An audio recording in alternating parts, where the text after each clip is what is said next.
କାହାଣୀ ରାଣୀ ପିମ୍ପୁଡ଼ି। ଥରେ ଜଙ୍ଗଲରେ ପଶୁମାନଙ୍କ ମଧ୍ୟରେ କ୍ରୀଡ଼ା ପ୍ରତିଯୋଗିତା କରାଯିବାର ମନସ୍ଥ କରାଗଲା। କ୍ରୀଡ଼ା ପ୍ରତିଯୋଗିତା ପୂର୍ବରୁ ବିଲୁଆ ମନ୍ତ୍ରୀକୁ ଡାକି ସିଂହରାଜା କହିଲେ, ଯେଉଁମାନେ ଭାଗ ନେବେ ସେମାନେ ନିଜ ନିଜର ନାମ ଲେଖିଦେବାକୁ। ଠେକୁଆ, ହରିଣ, ଘରଚଟିଆ ଆଦି ନିଜ ନିଜ ନାମ ଲେଖି ବିଲୁଆକୁ ଦେଲେ। ସେମାନଙ୍କ ଭିତରେ ରାଣୀ ପିମ୍ପୁଡ଼ି ମଧ୍ୟ ସଭାରେ ଯୋଗ ଦେଇଥିଲା। ତାର ମଧ୍ୟ ଇଚ୍ଛା ହେଲା ପ୍ରତିଯୋଗିତାରେ ଭାଗ ନେବା ପାଇଁ। ସେ ସଭାରେ ନିଜର ନାମ ବିଲୁଆକୁ ଦେଲା। ତାର ଏପରି ଆଗ୍ରହ ଦେଖି ଅନ୍ୟ ପଶୁପକ୍ଷୀମାନେ ତାକୁ ଚିଡ଼ାଇଲେ, ସହଜରେ ତ ଏତିକି ଛୋଟ ଜୀବ, ସେ ପୁଣି ଆମ ସହ ପ୍ରତିଯୋଗିତା କରିବ। ଅନ୍ୟମାନଙ୍କର ତାଚ୍ଛଲ୍ୟ ଶୁଣି ସେ ନ ଶୁଣିବା ପରି ଚାଲି ଆସିଲା।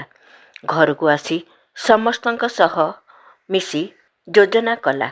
ପ୍ରତିଯୋଗିତାର ଦିନ ଆସି ପହଞ୍ଚିଲା।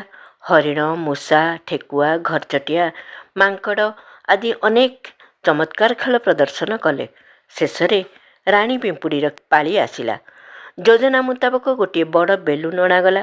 ବିଲୁଆ ନନା ତାକୁ ଫୁଙ୍କିଦେଲା। ସେଥିରେ କିଛି ପିମ୍ପୁଡ଼ି ଧାଡ଼ି କରି ଗୋଲ ଗୋଲ ହୋଇ ଲାଖି ରହିଲେ।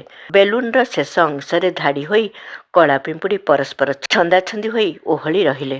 ଶେଷରେ ରାଣୀ ପିମ୍ପୁଡ଼ି ବେଲୁନ୍ର ଅଗ୍ରଭାଗକୁ ଚଢ଼ିଗଲା ଏବଂ ସେଠାକୁ ଯାଇ ତାର ଶୁଣ୍ଢରେ ଛୋଟ କଣାଟିଏ କରିଦେଲା। ବେଲୁନ୍ରେ ତ ସହଜରେ ପବନ ଭର୍ତ୍ତି ହୋଇଥିଲା। ଛୋଟ କଣାଟିଏ ହୋଇଯିବାରୁ ତାହା ପବନ ବେଗରେ ଏଠାକୁ ସେଠାକୁ ଘୂରିବାକୁ ଲାଗିଲା। ବେଲୁନ୍ ସହ ପିମ୍ପୁଡ଼ିମାନେ ମଧ୍ୟ ଚକ୍ରାକାରରେ ଘୂରିବାକୁ ଲାଗିଲେ।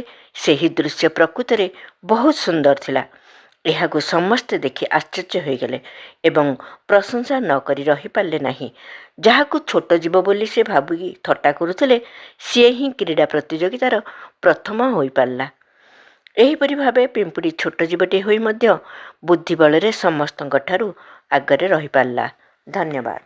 ବିଚାରକ୍ରାନ୍ତି ଦୂତ ୟୁଟ୍ୟୁବ୍ ଓଡ଼ିଆ ଚ୍ୟାନେଲକୁ ସବସ୍କ୍ରାଇବ୍ କରିବା ସହ ପରବର୍ତ୍ତୀ ଭିଡ଼ିଓ ପ୍ରାପ୍ତ କରିବା ପାଇଁ ବେଲ୍ ଆଇକନ୍ ଦବାନ୍ତୁ ଏବଂ ବିଚାରକ୍ରାନ୍ତି ଦୂତ ଓଡ଼ିଆ ଫେସବୁକ୍ ଓ ଇନଷ୍ଟାଗ୍ରାମ ସହ ଯୋଡ଼ି ହୁଅନ୍ତୁ।